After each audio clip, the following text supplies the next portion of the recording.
Let go, let's go. Bum, bum, bum. Bum, bum, bum. Thank the Lord. Hey, hey, hey, hey.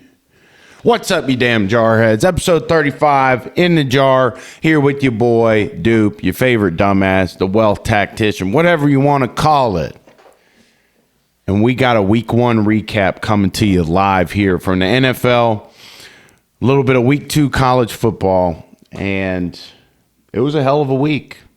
We got some mind-blowing upsets, particularly one I'm pretty upset about, and that's my Cincinnati Bengals dropping the first game at home to supposedly one of the worst teams in the league, the New England Patriots. Now, I think there are some talking points from that game that will still provide the city of Cincinnati some hope. I think we had some bad tackling. I think Joe Burrow's wrist might still be a problem. Other than that, I mean, we lost 2 fumbles in the game. That's equivalent to the amount of fumbles that we lost all season. One of them was a crushing, both of them are crushing turnovers. One of them, punt return that, we got to take care of the ball. I know we got them damn kicking footballs that these returners have got to make sure they hold on to. And the thing about kicking footballs is that they're much different than a football. This is not a good example. Kicking footballs are different in texture from game footballs. Game footballs, if next time you tune in the NFL, take a look at what I'm talking about. On a kickoff, on a punt, the hue of the ball is much brighter than the hue of a brown game ball. The kicking balls are they look smoother. Maybe smooth is not the right word. They look glossier. And they also look, they got a more reddish hue to them. The game balls are brown. So my point being is that the kicking balls are kicking balls for a reason. It's harder for a ball carrier to grip a kicking ball the way they can grip a game ball. And that's no excuse, right? These guys get a lot of practice reps with the kicking footballs for obvious reasons. But the Bengals punt return, it's a white guy. His name's Charlie Jones. He played at Purdue, and handful of questionable decisions outside of the fumble. Obviously he didn't just like muff the fumble. He caught it, brought it out, and one of the coverage guys for New England just made a really great play poking it out. They get the ball in plus territory, put more points on the board, and then you think about, I think the tight end's name was Hudson for Cincinnati, 87, I think is his number. He's damn getting ready to score. And it's just, I'm sure he's a young guy. I hadn't heard much about him before the game. And, 2 backbreak. The turnovers were what were really backbreaking. You set aside the tackling. The Bengals defense had a really hard time tackling Ramondre Stevenson, and I don't think that's a season-long concern. I think that's a week one issue. These guys haven't tackled live since January. I don't care how you cut it. It's the NFL. These guys are big. These guys are fast. If you can't go live other than in the game because guys will be liable to get hurt. They already get hurt in practice without even going live. And I think that's a thing with the Bengals and really a lot of other teams in football that maybe struggle with tackling. The Bengals were the biggest issue there for tackling, in my opinion, week one. That's going to be something that gets resolved. That's going to be something that gets fixed. The thing I'm most concerned about for the Bengals is Joe Burrow's wrist. And I hate to be the guy to say it, but the way he looked in the pocket at times was very concerning. You could tell Joe Burrow was worried to get hit. You could tell that he was maybe not making some throws that he would otherwise make. And one play that comes to mind particularly for me was the third down when the Bengals were backed up, the game's on the line. Joe's got two guys on either side, on the outside. You got Chase, then you got Iosovas, two good receivers. You got one high safety. And both guys running out and up. Bang, bang. Game's on the line. We're down one possession. We got a chance to still win, even though we're backed up and it's third down. One high safety. You got arguably the best receiver in the league, one of the best receivers in the league running one of those out and up routes. And we take a shitty check down to Zach Moss, I believe, or I think it was Zach Moss, because Joe started panicking in the pocket before pressure was even there. You watch the clip. I didn't upload you watch the tape. I didn't upload the clip for the show, but literally, you got a shot. Got to take the shot with the game on the line. And the reason he didn't take the shot was because he was worried about pressure that wasn't there. What does that tell me about Joe Burrow? It tells me that he still might not be at 100%. And that really worries me. That really worries me. I hope I'm wrong. I pray to God I'm wrong. We got Kansas City coming up this week. T. Higgins is probably not going to play in that game either. And so I know it's the Chiefs, one of the best teams in football. And trash talk aside on Twitter and all that, I'm sure if we lose that, it'll drive me nuts. Hearing all those Swiftie Chief fans. But it's concerning. I think Joe Burrow's, I mean, you can visibly see, we're in the jar. We're in the jar about it. I want to see Joe healthy. I want to see him thriving. I want to see him standing confidently in the pocket. And I fear that he can't do that because he's worried he's going to get hurt again because he's still feeling that wrist. We just took dinks and dunks the whole game. Joe said after the game, I took what they gave me. It's like, no shit. I love you, Joe, but no shit. Of course they're not going to give you the deep ball. It's week one. Week one is one of the times where if you're a sports bettor, if you know your stuff, you can get some really good deals. But even then, you're going to see coverages that you hadn't seen before. You're going to see blitzes you haven't seen before. You're going to see fronts you haven't seen before.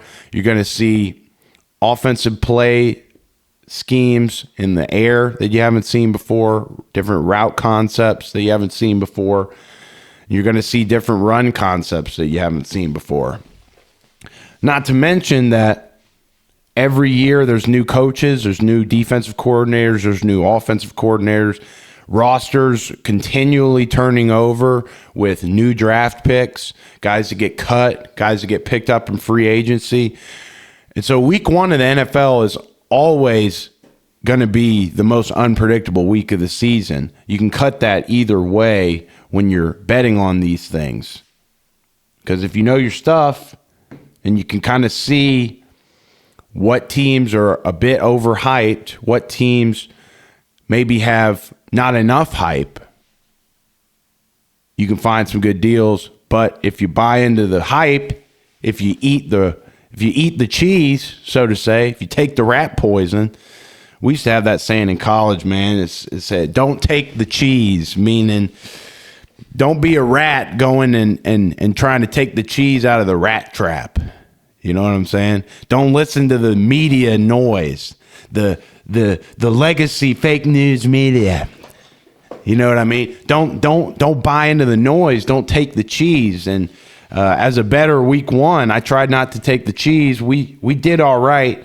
And I don't condone sports gambling for anybody else. I just I like to wax lyrical on it. You know what I'm saying? And based on regulatory deals as a financial advisor, I shouldn't be. I have to say that, right? I have to say that I don't condone it for everybody. I don't suggest it for everybody. But if you do choose to do it, and you know what you're doing, normally in NFL week one, you can find some good deals. And for that very reason, I stayed off of the Bengals spread, which I think a lot of the money was on week one. I know some folks that took it. And with a spread that big, man, it's hard. It doesn't matter if it's the 0-16 Lions versus the 0-7 New England Patriots. If you got a big, maybe that wouldn't be applicable. But for real, like anything more than a 6 or 7 point spread in the NFL, like if you're taking the favorite, it's dicey. Earlier in the week, I think the Bengals spread before the news about T. Higgins came out, they wasn't going to play. I think the Bengals spread was like 9.5 points. Just had a little spilly spill. Even right before game time, it was 6.5 points. And that ended up being a bad deal. It ended up being a bad deal. Now, are we underestimating this Patriots team? We could be. We could be. And there's a lot of overreactions about this week one game with the Bengals and the Patriots going around. I saw one clip from a podcast, and they label themselves like the football nerds or something, dude. It's interesting name. And I'm biased because I didn't like what they said. But what they said was that Joe Burrow is, and don't take me out of context here because I'm not the one saying this, but this Nerds podcast, they said that Joe Burrow's more on tier with Dak Prescott than Josh Allen, Lamar Jackson, and Patrick Mahomes. And I thought, well, that's weird because in 2021, we had the worst offensive line in the league, and our defense was decent in 2021. Cincinnati Bengals defense was decent in 2021, but they weren't top tier, I'd argue. We had one of the worst offensive lines, and Joe leads us to the Super Bowl. Where's that in all of this? He's not a game changer like Lamar or Patrick Mahomes or Josh Allen. Have Lamar or Josh Allen taken their team to a Super Bowl yet? I could rant about this all day, but basically they were saying that Joe Burrow is not a guy that is good enough to, or maybe not good enough, but not enough of a game changer to cover up the blemishes around him, and that Lamar Jackson and Josh Allen are. Patrick Mahomes, he's in a league of his own. He's not even worth mentioning there because everybody knows that. But I was kind of thinking, like, what about 2021? What about 2021? Yeah, Joe Burrow's had issues with his health. I think he's continuing to have issues with his health. And that really concerns me. I hope I'm wrong. I pray to God I'm wrong, brother.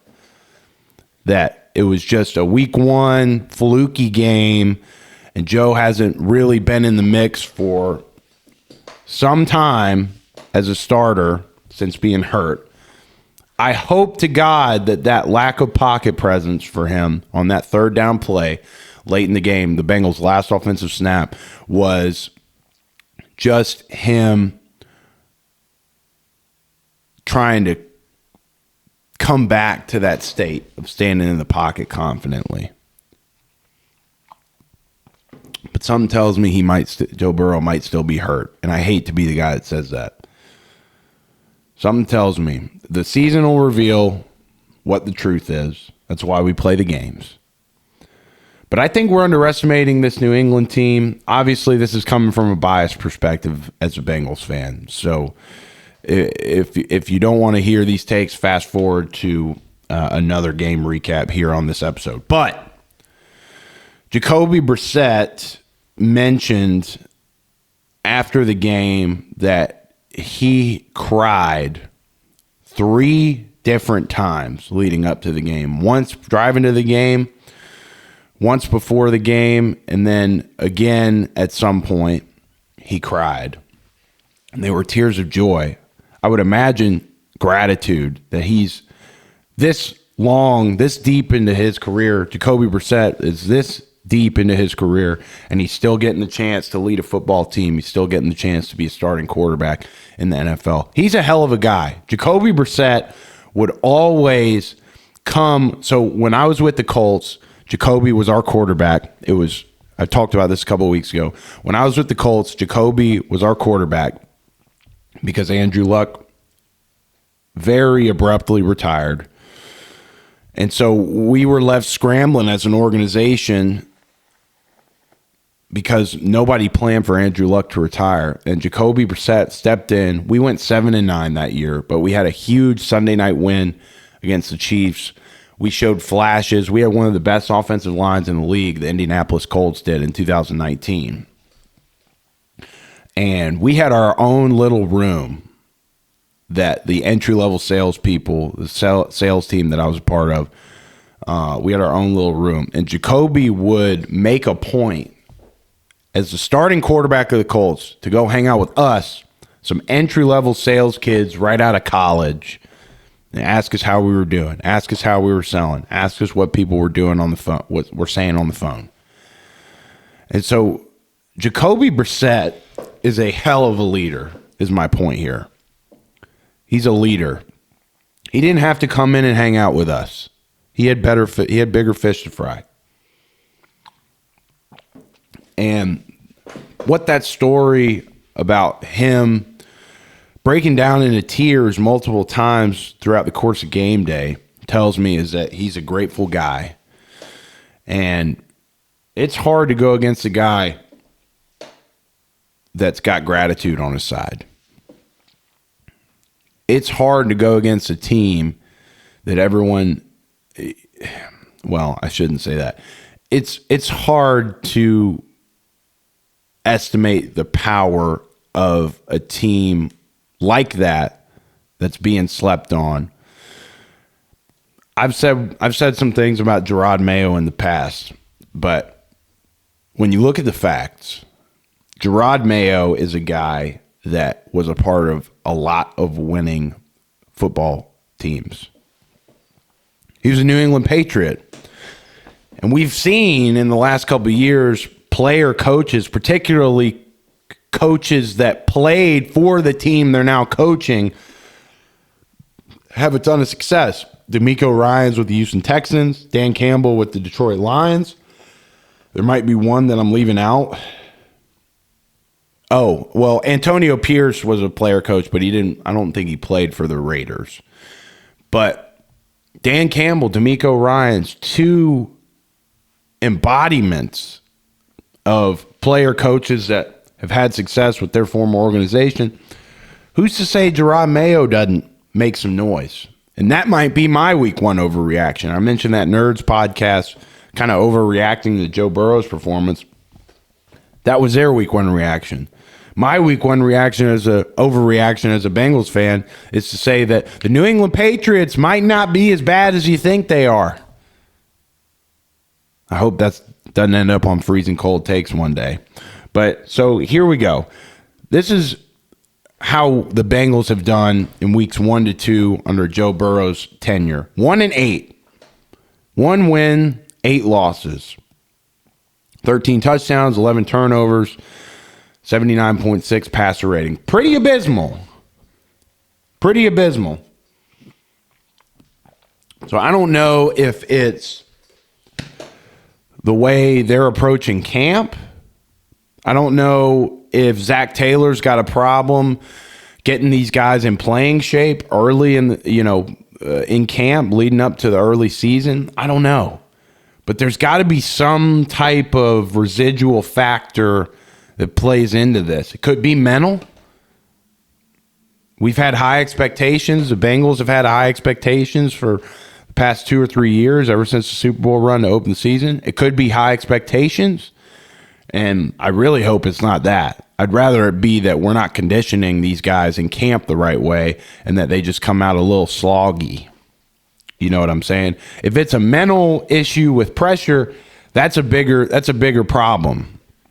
That's a bigger problem. And I don't think that's a problem with Burrow.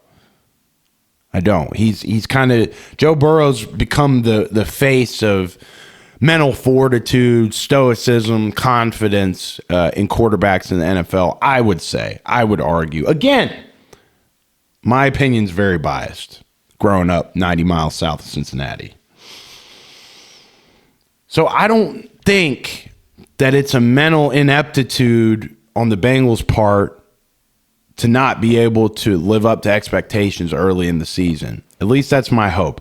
My hypothesis is that there's something in the way Zach Taylor's running this program, this team, that maybe the guys just aren't physically ready when they're coming out of camp, and it takes a couple of weeks for them to get into playing shape and playing live games and playing fast, physical in weeks 1 and 2. But nonetheless, weeks 1 and 2, the Bengals are 1-8 under Joe Burrow. Not what you want. And I'm delusionally optimistic that we had some turnovers that really crushed us and that they won't happen again. We had missed tackles that guys just might not remember what it feels like to go live and hit and wrap up and go to the ground. That's my optimistic opinion about the Bengals. I think we're going to be okay. I believe we're going to be okay.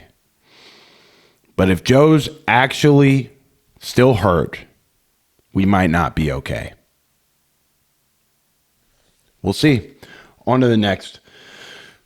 Titans played the Bears in Chicago, and it was a weird game. It was a weird one. Titans go up 17-0. Bears don't score a single touchdown, and the Bears end up pulling it out.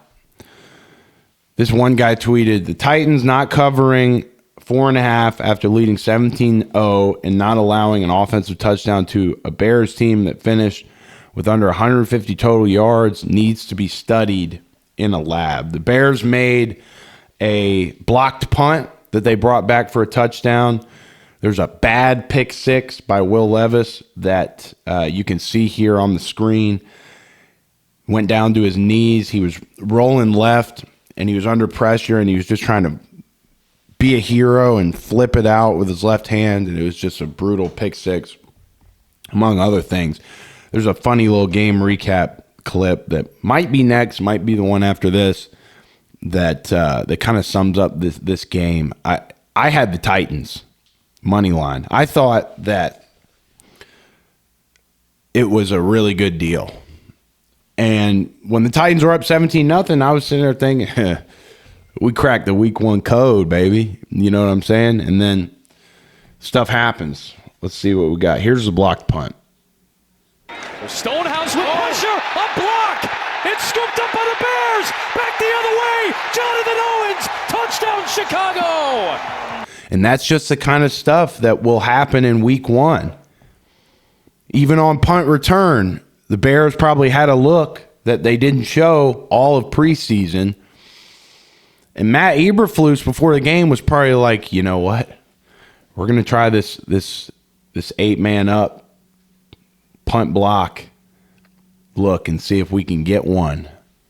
And sure enough, I'm sure in the Bears special teams meetings this week that they are really fired up. I remember special teams meetings, whenever a play like that would be made, it'd go on it's some in football, in a football organization, when you make a play like that, let's say you're in a special teams meeting and you're the Bears and you're watching that blocked punt against the Titans, that's something you call teach tape. Let's run it back. I want to see the front. Stonehouse with pressure. Well, I can't see the front because the play It's already scooped up by happened. the Bears. Back the other way. Jonathan Owens. That's on you, Touchdown, boy. Chicago. Cutting clips. I wanted to see the front. But anyways, special teams meetings are always joyous when you get some points on special teams. Because, and people underestimate the importance of special teams. It's much different in the NFL now that the kickoff's different. But people underestimate the importance of special teams. Being able to flip the field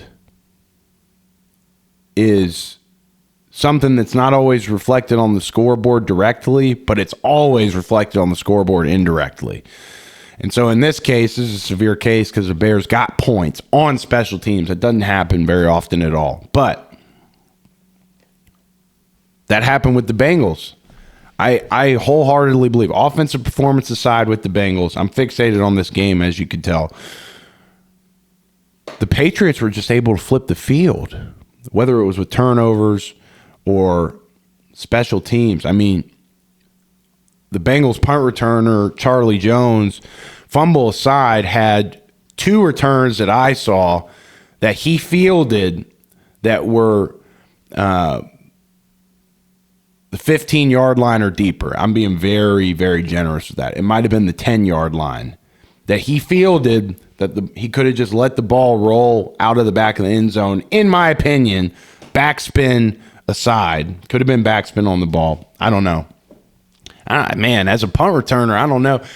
I've never returned punts. The idea of it always scared me. You know, you see this damn ball going 3 million light years in the sky, and I gotta not only get under it and locate it like a damn center fielder, but then I gotta worry about while I'm worried about the ball in the air and making sure, you know, more like a punt. Bang. Yeah, spiral. Bang. I'm not doing it right. I'm scared to hit the mic. Then you got to worry about these boys that are probably right here rumbling in and popping you. And that's a thing. Punt returning is a thing that you got to get hundreds and thousands of reps to be comfortable back there. Because if you don't have those reps with the jugs machine or whatever, normally it's the jugs machine that these guys get the most reps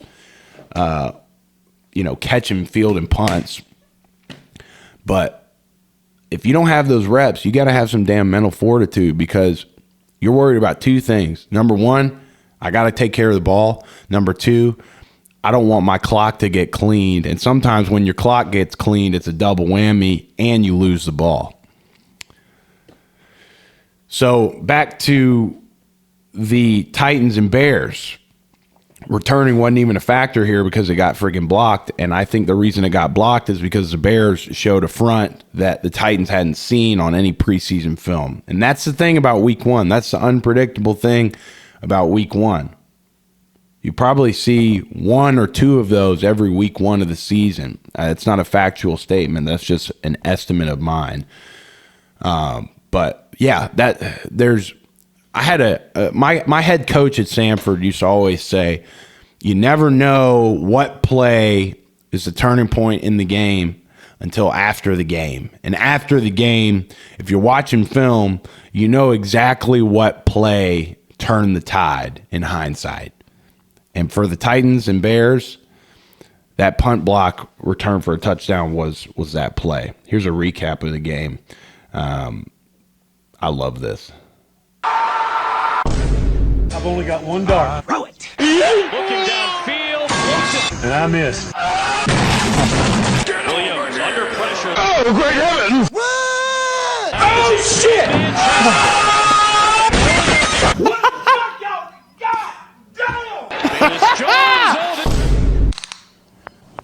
That's quite big. Coming right to Tennessee. Oh. God, please, no. Pressure coming. Levis throws. Oh. Throws in. What a catch! No! Williams slings it, looking for more. I'm a bird.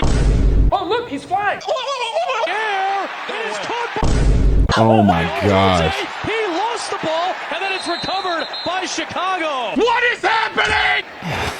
We're fucking. What did he say? Own house with pressure. A block. Pay your shots, kid. It's scooped up by the Bears. On 3rd down and 6. Here they come. Oh, no. Gordon's coming. Levis gets knocked out. Oh, my gosh. Look at this little floppy piece of shit. Levis off the back foot. Floats it up. I'm gonna come. For Burrow. Oh, no. Jalen Johnson seals the deal. Look at us. Look at us. Huh? Who would have thought? Not me. I'm glad I didn't watch that damn game because, like I said, I had Titans money line, and I was going back and forth. I was so fixated on the damn Bengals game, screaming at television. One of our dogs doesn't like it when I yell, and she was on the couch just like looking at me like, "Are we gonna be okay?" And it was like, "No, we're not. We suck."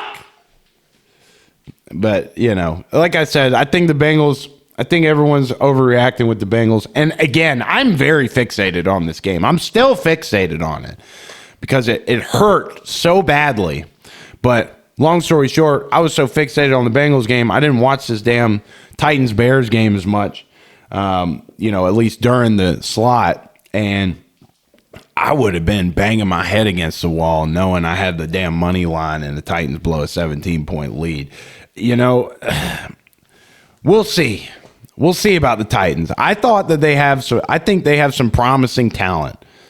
It's just whether or not they'll be able to gain the mental fortitude to respond to adversity. Brian Callahan, former Bengals offensive coordinator, it's his first season as a head coach. His dad, Bill Callahan, was a hell of an offensive line coach. So some coordinators are great football minds, and I'm not saying this about Brian Callahan, that he's not the charismatic team leader type. It's 1 week of football. But I am saying that sometimes coordinators are better suited as coordinators. I'm not saying that about Brian Callahan. But I don't know. We'll see about the Titans. What else do we got? I'm making sure everything's in order here.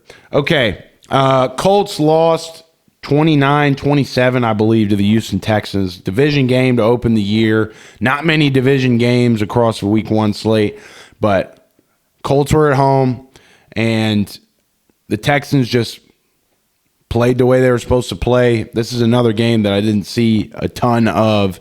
It's even when you're watching Red Zone with the different slots during the NFL Sunday, it's really hard to get a good picture of what's really happening in a game other than just the damn highlights. You really got to get into the film.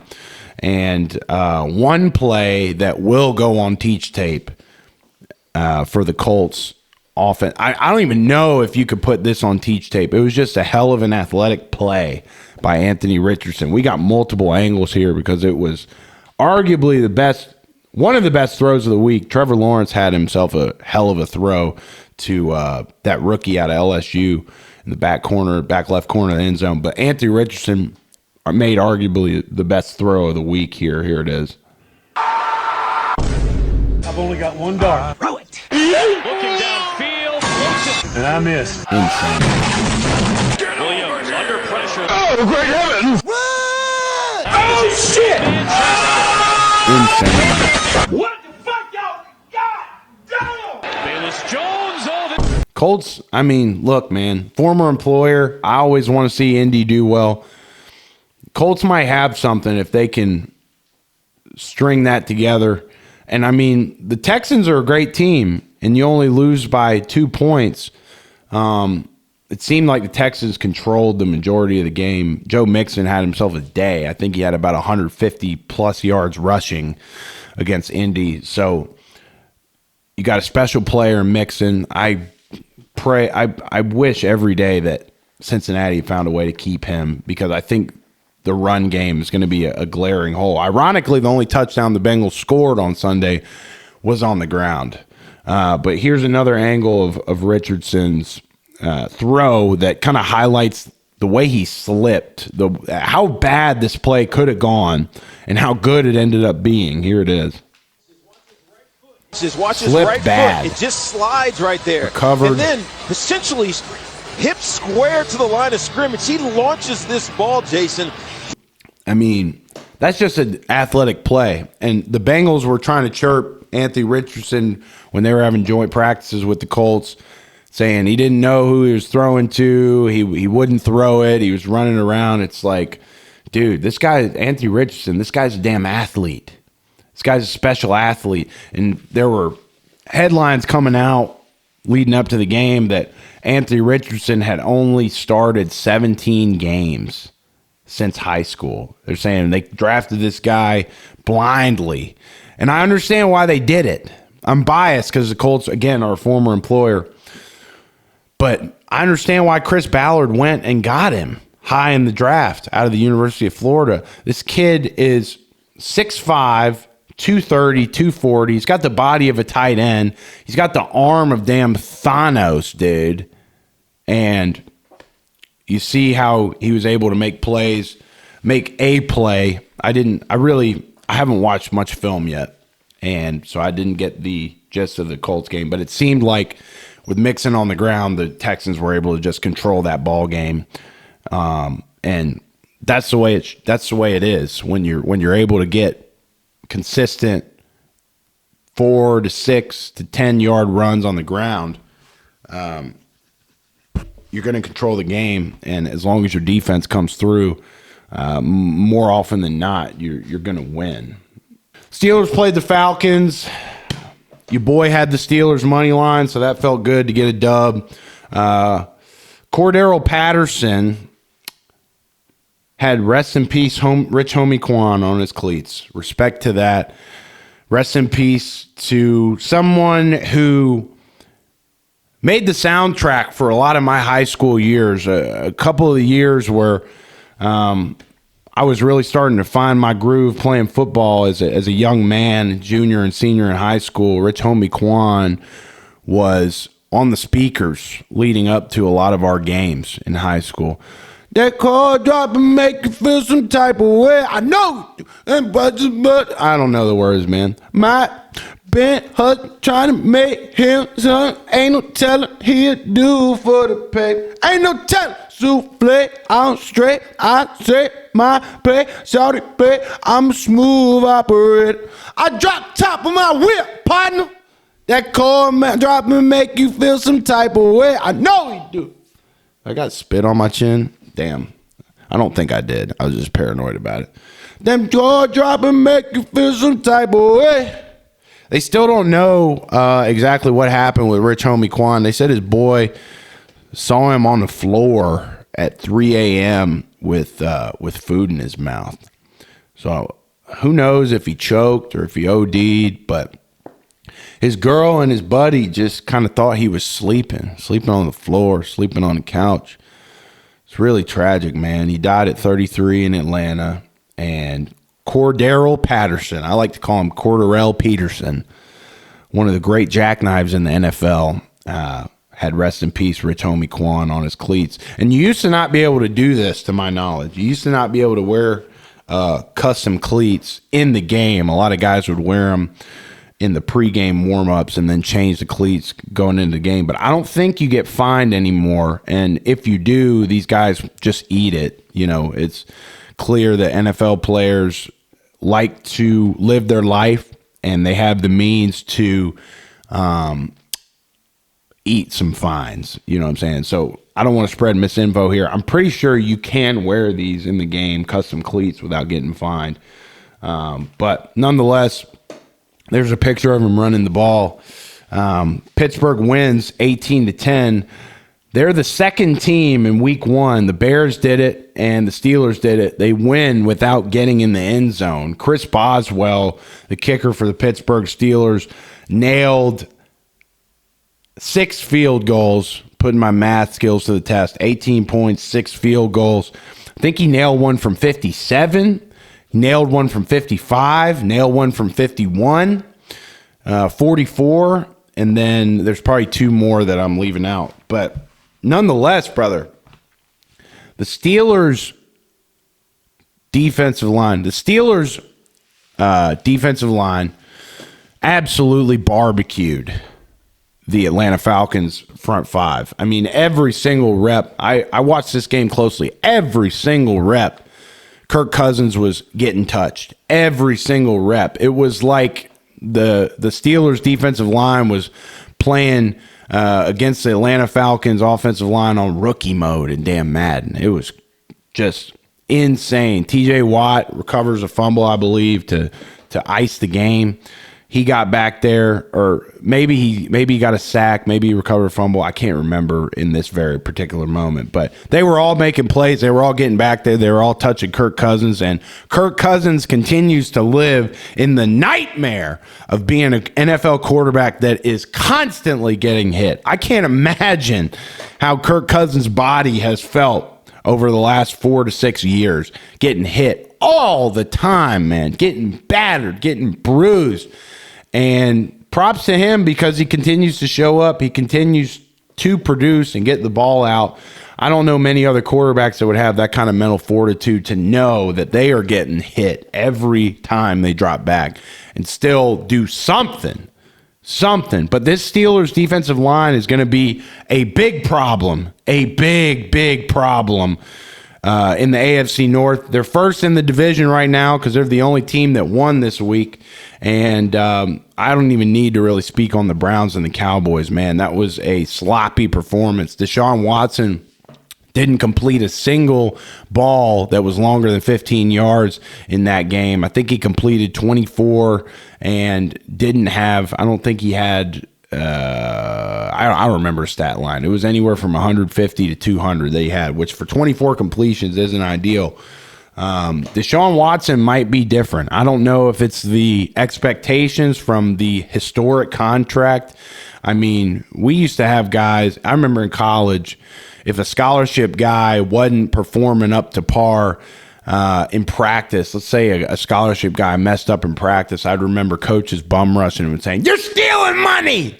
You're stealing money!" And that's like, shit. That's like, let's say you go to an institution that's $35,000 for a year. That's $140,000 for 4 years, brother. Deshaun Watson ran off with the bag, dude. His agent's doing a hell of a job. And I think I'm starting to say that a lot when we talk about guys that are highly paid that aren't really producing. Dak Prescott got his deal right before the game on Sunday, and his stat line was, I don't want to say it wasn't similar to Deshaun Watson's, but in terms of the passing yards, it was pretty similar. But the way he just orchestrated the game, the way he was able to, make sound decisions, making like mid-level, short to mid-level throws that go for anywhere from 10 to 15 yards consistently. He was rolling out and just had a ton of time, ton of space. It was almost like breath of fresh air type of plays where, you just roll out and it's like, oh man, all right, I got some time to set, bang, throw. And CD Lamb looked really sharp. I mean, there's a reason he's the highest paid guy in terms of receivers right now. So yeah, Steelers win 18 to 12, I think, over the Falcons, 18 to 12. Or was it 18 to 10? I can't remember. You guys can go look up the score. But Steelers money line cashes. That was a good deal at plus 164. All right. What else do we got? We'll recap the Monday night game. San Francisco 49ers just beat the hell out of the Jets, 32 to 19. And Christian McCaffrey was ruled out the night leading up to the game Monday night. And there was a bit of controversy because the backup running back that stepped in for McCaffrey, Jordan Mason, I believe is his name, Jordan Mason, stepped in, had a hell of a game, 150-plus yards rushing. And, after the game, I guess he had a post-game interview where he said he knew Friday that he was going to be the starter. There was a lot of outrage on X about this. The NFL, this is anti-fan. You guys need to release this. There's a lot of money around fantasy teams and sports betting. You can't do this. And I don't know if all the Christian McCaffrey bets were restituted or not. If they weren't and you had the unders, that's the easiest money you damn made. I thought the under on the Lions-Rams Sunday night game was easy. Let me tell you, if the sports books were not restituting the Christian McCaffrey bets, I would have loved to have the under because I was definitely looking at it. Money talks. I didn't take it, so I'll leave it at that. But there's a bit of controversy. Here's Kyle Shanahan when he was asked whether they told Jordan Mason that he was going to be the starter on Friday night. Jordan said after the game he was told on Friday night he was going to start. When did Christian start feeling awry? I never told Jordan he was going to start. Told him he had to be ready a bunch, but that might have been Bobby or somebody trying to pump him up. But I knew he was going to have to play a lot. I told him that he was going to have to, it wasn't going to be like usual. He was going to be a number 2 back that was splitting a lot of the time. But now he didn't know he for sure was doing that till today. Christian have some sort of... Dang. So naturally, Jordan Mason was embarrassed about this. And maybe it was true, maybe it wasn't. Somebody, whether it was Jordan Mason in the post-game interview, maybe he was feeling a lot of buzz because he had just had a good game, said something. But I don't know why a guy would just say that and not be truthful about it. Maybe it was deeply implied that Jordan Mason was going to be the starter, and Shanahan, like he said, didn't explicitly tell him. It's not black and white. It sounds like it could be very gray, but nonetheless, it's very embarrassing. I'm sure he showed up to the building. We're shooting this on Tuesday. I'm sure he showed up to the building today and got some lip from some of the coaches. You can't be talking to the media about that. You're a backup. You can't be talking like that. You had a big game, but this is the NFL. What are you doing for me lately? And so they asked Jordan Mason about it, and here's the response from him. Clearly, he's very embarrassed about saying that. When did you find out that you'd be in the starting lineup? That question right there is why I'm at. That's why I don't like really talking to media, because you say one thing wrong, and then, I don't know. Just skip that question. Yeah. So there you go. A brief stat line there. I mean, dude, he was embarrassed. He was embarrassed. I think the buzz and the euphoria of having a game like that, he gets interviewed after the game. It was probably implied on Friday night that he was going to start the game.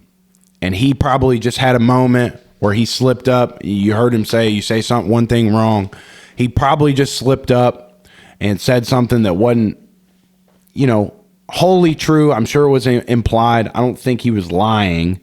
I think he knew, but I don't think anyone explicitly told him that Jordan Mason was going to be starting on Sunday on Friday night. I think it was deeply implied, and he just got swept away with the moment after a big game, getting interviewed on national television, and I think that's what that is. So Aaron Rodgers, Aaron Rodgers looked like he was playing pretty good football.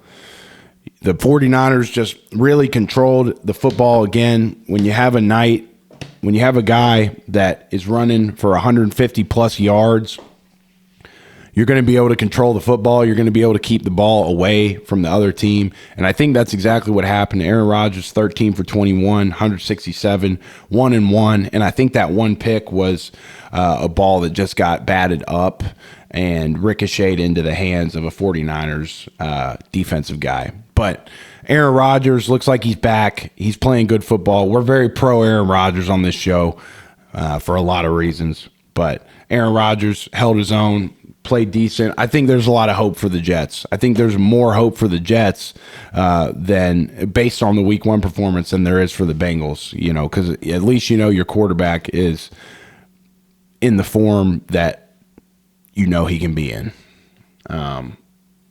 So here's something else that happened. Tyreek Hill was detained brutally before the game on Sunday. Driving to the game, he was not a block from the stadium in his McLaren. He gets pulled over for speeding, and there's a lot of different ways you could spin this. It's hard The media wants to politicize this as much as possible, and I think people are in their rights to say, dude, this was not handled the right way by the police. People were saying, whoa, but Tyreek Hill was going 100+ miles an hour in a 40. I just saw the body cam footage pulling up to shoot this, and there's no way he was going more than 60, right? So that's out of the way. You guys can go and watch the body cam footage. I'm not going to show it on the show because, number one, you can find it easily. Number two, I don't think there's any place for that kind of energy on this show. But Tyreek Hill was he was a bit lippy to start, and then he rolled up his window, and the cop gets pissed off. He's like, roll down your window, roll down your window. He's like, matter of fact, get out of the car. And that's when the cops started not handling it the right way. A job of an officer is to de-escalate a situation. And when you open up the butterfly dough of Tyreek Hill's McLaren and you start ripping him out of there and yanking him to the ground, and he's saying, I just got surgery on my knee, bro. I just got surgery. Please, take it easy. Just let me sit down. The cops didn't handle it the right way. They were placed on, one of the cops, at least one of them, was placed on administrative leave as a result of this. Here's a quick clip of Hill's agent, Drew Rosenhaus, talking about it. I'm not going to go through this whole clip. What happened? It's a heartbreaking situation. Obviously, I love Tyreek. I hated to see him in the situation he was in with the police. He is going to play today. Number one, he's okay. Number two, he's going to play. Number three, apparently got a ticket for moving violation entering the stadium. How things escalated into the situation that they were in handcuffs and being held on the ground with police is mind-boggling to me. I'm deeply concerned by that, very troubled. We will be looking into it. We will be investigating this. We will look out for Tyreek, but I'm not going to make any allegations at this time. The most important thing is Tyreek is okay. Physically, mentally, he was very distraught about what happened. Tyreek has told me over and over he's a big supporter of police. He was telling the police there, I want to be a police officer in the future. But this is crazy. I've never seen anything like this. Drew, what did Tyreek Hill tell you happened? Well, it was all happening in real time. He said he was driving into the stadium. The police stopped him, took him out of the car, basically, at that point, got rough with him. And from my estimation, it was completely unnecessary. And you'd mentioned the whole Scotty Scheffler thing. I'm going to cut it off there. So Tyreek Hill scored the longest touchdown of his career against the Jaguars. The Dolphins were down a couple of possessions and find a way. Calais Campbell, one of the defensive linemen for the Dolphins, actually, and Jonnu Smith, the tight end, both were reprimanded, I think even temporarily taken into custody by the police because they saw the stuff going down with Tyreek Hill and stopped to help their teammate. What a beautiful example of what it means to be a teammate.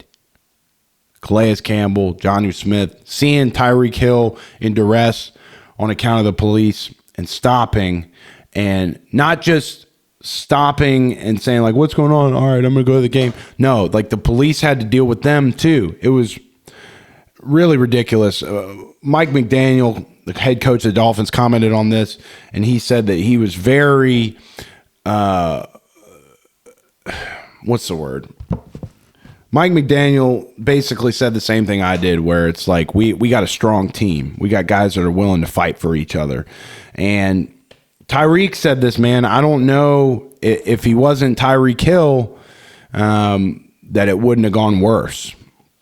So he had a touchdown celebration after his 80-yard touchdown and put him in handcuffs, dude. That shit was hard, dude. That shit's really hard. A guy's ability to handle certain stress under high stakes, like an NFL football game, it's truly impressive. So maybe we'll see Tyreek eat even more now. You know what I mean? All right. What do we got next? Fashion clip of the week right here. Look at this. Commanders, Buccaneers after the game. Buccaneers get the win. This reporter for Fox, dude, she looks like a damn Colombian coke dealer, dude. Look at her hat. Look at her chains, dude. Look at the lettuce flowing out of the hat and the lightly hued sunglasses, dude. She looks like a damn Miami. I already used the coke dealer joke. She looks like a damn, I don't know, dude. But look, that fit is crazy. That fit is crazy. You know what I'm saying? I don't think I like it. I don't think I like it, but I respect the hustle. I respect the ambition behind trying to be a damn Fox sideline reporter being fitted up. You know what I'm saying? But that's Colombian coke dealer vibes right there, baby. Look like get an 8-ball off of her after the game. Come out down near the tunnel at damn Raymond James Stadium, and she right there ready. She's like, "What you need? What you need?" "Yeah, I'm going out on the town tonight. I'm going to the Green Lemon down on Dale Mabry Drive." You know what I'm saying? "What you need? You need something? You need party favors? You need something?" I'm probably running that joke into the ground. All right, next deal. Lions beat the Rams 26-20 in overtime in Detroit on Sunday night. Puka Nacua will be out for 4 weeks minimum. It was like something in his knee. I don't think it was either an MCL or a PCL. But you know, bruh, it's football, and I think he had like 2 guys coming down on him. He fell on his knee hard one time, no contact, and then he got the ball again. 2 guys coming down on him, one high, one low. Tough for the Rams because it's going to be really interesting to see if you can get Cooper Kupp at full tilt like he was a couple years ago, and then hopefully have Puka Nacua going full tilt. You got a really formidable 2-headed monster in the passing game for the Los Angeles Rams. But nonetheless, game goes to overtime. The over-under for that game was egregious. And I actually, on the show last week, made the over pick. That was wrong, but my money went to the under, which ended up being 54.5. And even with an overtime game, total ends up being 47. It was it was the easiest win of the week for you, boy. So Lions get it done in overtime. They just made some big plays. It was much more of a defensive game than I think anyone anticipated. And two teams that are definitely going to be in the mix down the stretch of the season. What else? We had some college football going on. The most interesting game in college football that I saw, other than Northern Illinois upsetting Notre Dame, that was huge. The most interesting game I saw last week in college football was Oklahoma State against Arkansas.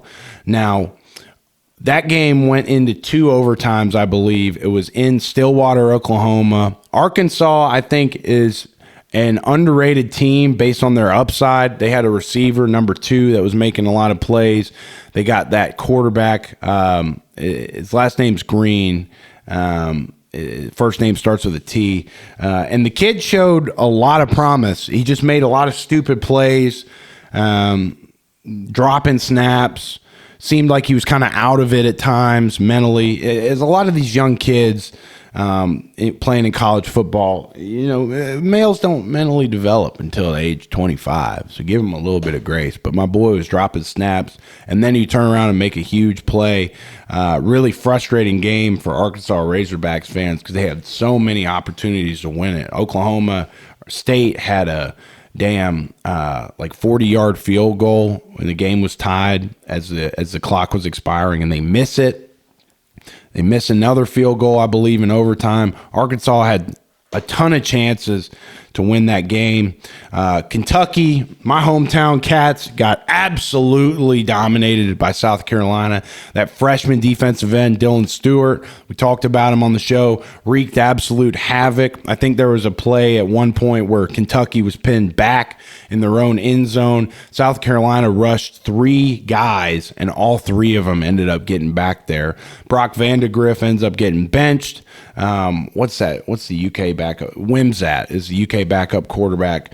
South Carolina goes into the game 9.5-point underdogs. And, they win the game. That game would be easy money. Okay, so now we recapped everything. We're going to get into some betting picks for week 2 of the NFL. I went before the Monday night game. I don't know what I did on the Monday night game. We're going to have to cross-reference that. But Monday night game aside, we went 6-9 on our picks. So this week, we'll hopefully get closer to 500 here, if not exceed 500. Let's see what we got. We got the Thursday night game with the Bills and the Dolphins coming up. Okay, I'm trying to see the lines on my damn computer.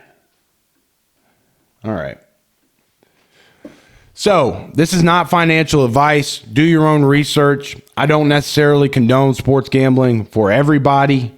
And these odds are also subject to change. They are via FanDuel Sportsbook at the time of this recording. So let's get into it. Thursday night, Bills, Dolphins. I'm taking the Bills money line on that game. And again, we went Monday night game aside. My editor, Luke, he'll make a note on how we did on the Monday night game because I can't remember the pick. But Monday night game aside, we went 6-9. And Bills Dolphins, I got Bills money line. It's just good value based on how they played. So we'll take that to the bank, Bill. And I'm actually going to write these picks down as we go. Okay. Next deal we got. Is that okay? Sunday early slate. We got the Saints at the Cowboys. 6.5-point spread. 45.5-point over under. That's just a huge spread. I really hate this. But we're gonna take. This is a hard one. Again, I haven't done any research on this slate of games yet, so we are making live picks, rapid fire. Let's see.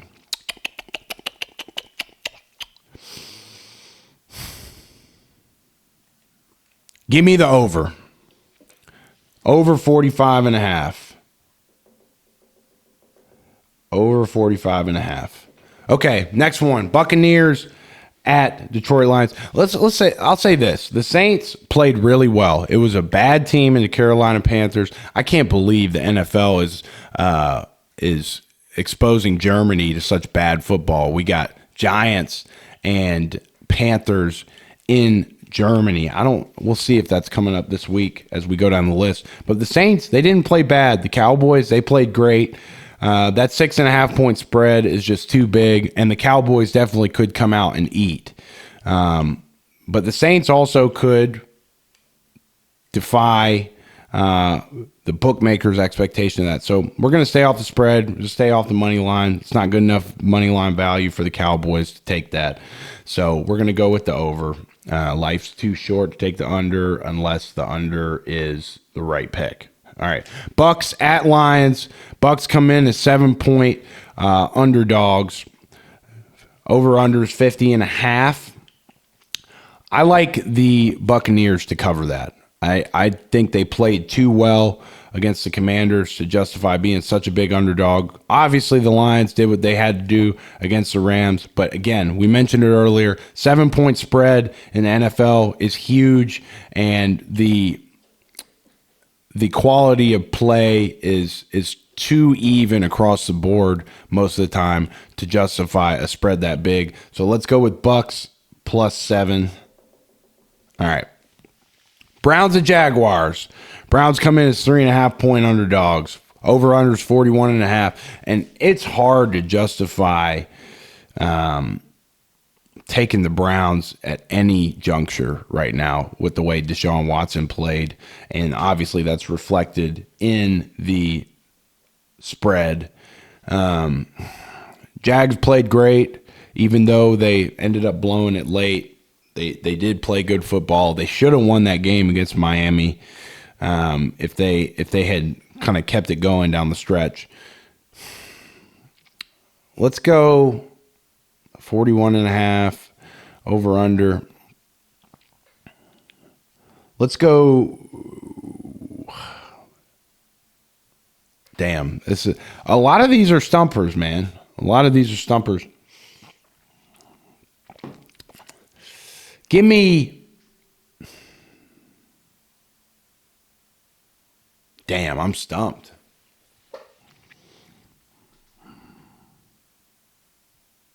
Give me the Jags. Jags minus 3.5. At money line, you just can't justify a deal like that. Niners at Vikings, 5.5 point spread. Over unders 45.5. Let's see.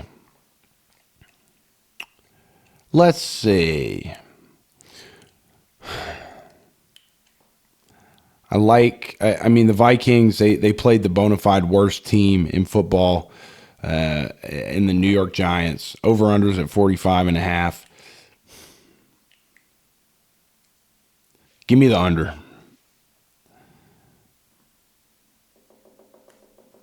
Give me the under. All right. Chargers at Panthers. Chargers come in as 6.5 point favorites. Over-unders 38.5. I'm going to take the over in this game. Over. I mean, that's 38.5 is just too low for an NFL game, in my opinion. All right. Raiders at Ravens. 9.5 point spread. This might be the biggest spread of the week. Over-unders at 41.5. The Ravens had a good showing against the Chiefs. They arguably were a toe away from sending that game against the Chiefs in overtime. And the Raiders, they didn't necessarily get dog walked by the Chargers. So let's go with Raiders to cover because that spread is just too big. And maybe the bookmakers want us to do that. Seahawks, Patriots. Seattle comes in as a 3.5 point favorite. Over-unders 38.5. Again, I think I got to take the over on this one because that's just too low. And should never say this. I think this is one of the biggest pitfalls in trying to find valuable investments to make. Not that I'm calling sports betting an investment. It can be. Is that they must know something I don't. 38.5 just sounds too low. So we're going to go with the over. Colts at Packers.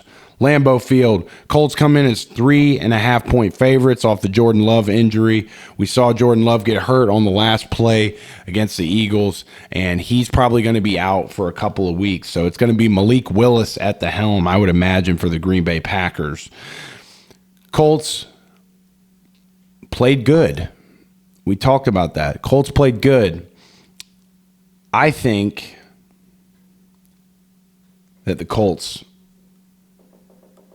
hit that 3.5. Matter of fact, let's play safe. Let's take Colts money line. Let's play Colts money line. I'm trying to buff the record up here. Jets at Titans in Nashville. 4.5 point underdogs, the Titans. Over-unders 41.5. Give me the Jets on the spread. 4.5. There you go. All right.